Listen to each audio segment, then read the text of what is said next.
早晨，今朝想分享一本書，佢叫做《心腹潛能》。我諗好多人呢都會試過，成日覺得好忙、好亂，甚至呢壓力大到瞓唔着。如果你睇過呢本書呢，你就會發現，原來幸福快樂呢就唔需要一定靠運氣，係可以練出嚟㗎喎。咁今日呢就同你傾下點樣利用科學去培養快樂。心腹潛能係一本將佛學智慧混合腦神經科學嘅書，作者 Rick Hanson 係心理學博士，佢亦都係冥想導師。佢用科學嘅言語解釋佛學點解 work。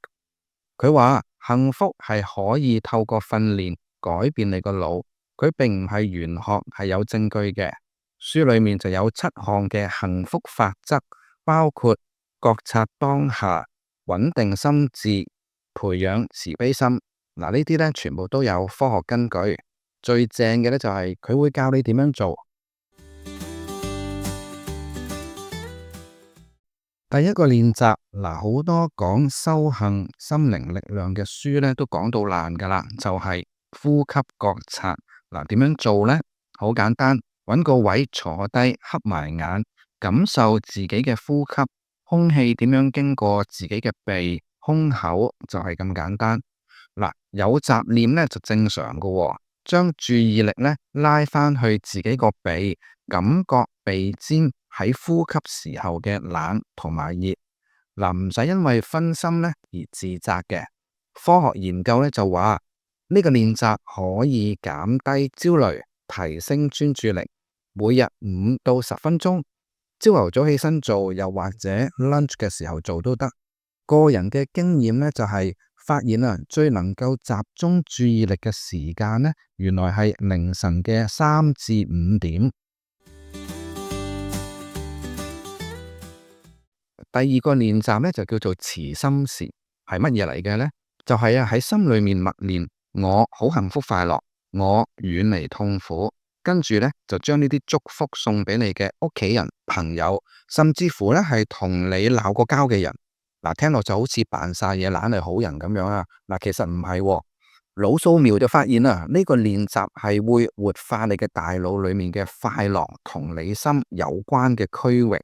長期嘅練習呢，係會發現自己同其他人呢容易相處，容易明白其他人嘅感受嘅。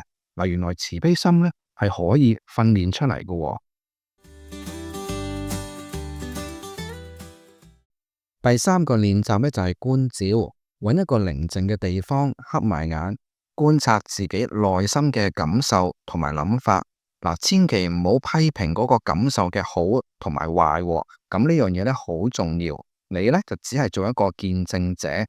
點解要咁樣做呢？因為你要學識佛教裏面一個 terms 叫做忍可啊。佢個解釋呢，就係接納所有嘅感受。咁當你做到嘅時候呢，就唔會咁容易俾情緒困擾到你啦。放低執着呢，就唔係話叫你冷漠無情啊，而係呢，唔好俾情緒控制你。講咗咁多，你可能會問：喂，你係咪真係做到㗎？書裏面呢就特別強調唔好逼自己。每日呢大約用5至10分鐘，咁已經夠啦。最緊要呢就係要持續。你可以揀一個固定嘅時間，好似每朝早起身啦，或者瞓覺之前啦，慢慢將佢變成習慣。手機呢可以 set 定個提示，提自己唔記得。短時間內做唔到呢唔緊要嘅，因為呢佢係需要一個過程嘅。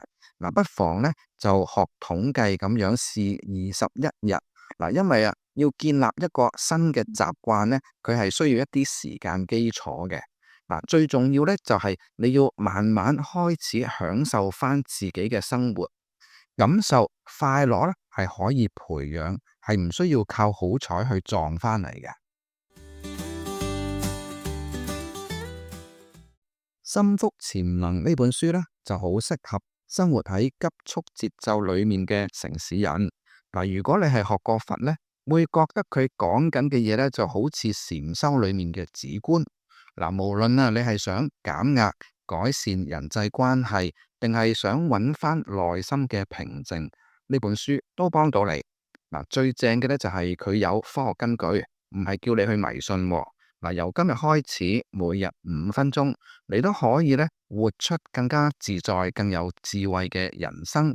嗱，好啦，今日嘅分享咧就到呢度，希望呢本書可以為你帶嚟啟發。我哋下次見啦。